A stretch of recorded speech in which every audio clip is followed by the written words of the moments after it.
L'émotion liée à un décès suspect a tourné à l'agression au CHU de Pointe-à-Pitre-Abîme. 2 cousins ont été condamnés par le tribunal pour des faits de menaces et violences aggravées, commis 10 jours plus tôt au sein de la morgue de l'établissement. Leur éruption soudaine, le 10 octobre dernier vers 13h30, a semé la panique parmi le personnel hospitalier. Selon les témoignages, les 2 hommes, très remontés, ont exigé de voir le médecin légiste afin d'obtenir des réponses immédiates sur les circonstances du décès du père de Bastien Leveille, survenu à Sainte-Anne. Le personnel leur a rappelé qu'ils ne pouvaient communiquer aucune information et a rapidement été pris à partie. Le fils était donc accompagné de son cousin, Olivier Claus, dont son avocat rappelle les circonstances de l'affaire.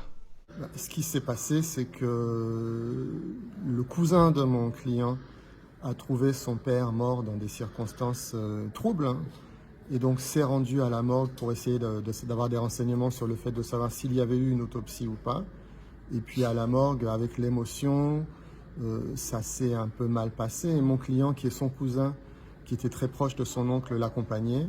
Et puis il y a eu un problème de communication au niveau du service de la morgue, et les choses ont pris des proportions. Il y a eu une bousculade.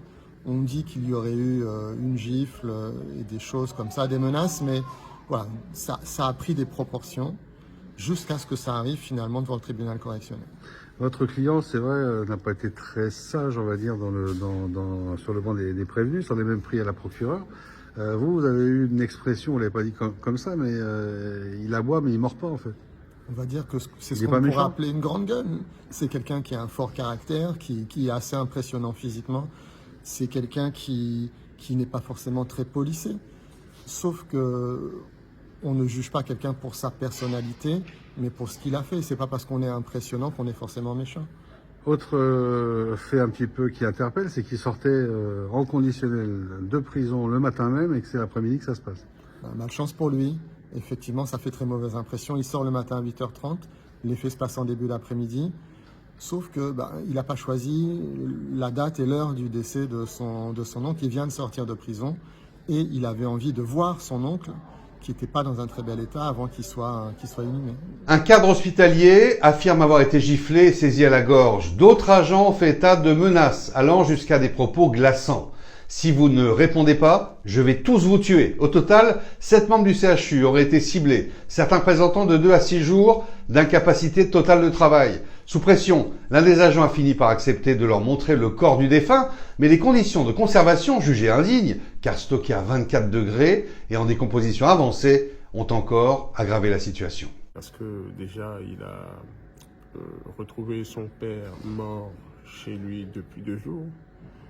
Et il a ramené le corps à la morgue. Il était stupéfait et perdu de remarquer que malgré les diligences qui ont été faites, la morgue n'a pas su conserver le corps dans les conditions habituelles. Dans une chambre froide. Il était exposé dans une chambre à 24 degrés. Donc la décomposition ne pouvait que s'accélérer en ce moment-là. Donc ça pose un gros souci. Et il a donc demandé à son cousin de venir avec lui et ça a dégénéré. Son cousin, en réalité, a été élevé par son père. Donc c'est aussi un fils de ce monsieur qui est décédé. Donc que les deux réagissent de la même façon face à la mort de leur père, qui n'est pas élucidé d'une part, et dont le corps est en train de pourrir, disons les choses comme elles se présentent, ils ne pouvaient pas garder leur calme sans faire un certain nombre d'efforts psychologiques. Donc ça n'a pas été facile. Ils ont perdu la tête en ce moment-là. Ça pouvait se comprendre. Et je pense que c'est d'ailleurs ce qui a justifié que mon client n'entre pas ce soir en détention, qu'il ait eu une peine de sursis probatoire, qui est une peine d'avertissement, mais que dans d'autres circonstances, il n'aurait pas eu. À la barre, les 2 hommes ont nié toute violence physique, admettant toutefois une vive altercation verbale. Le parquet a rappelé qu'une enquête est toujours en cours sur les causes exactes du décès. Au terme de l'audience, Bastien Leveille, 32 ans, a été condamné à 1 an d'emprisonnement avec sursis probatoire.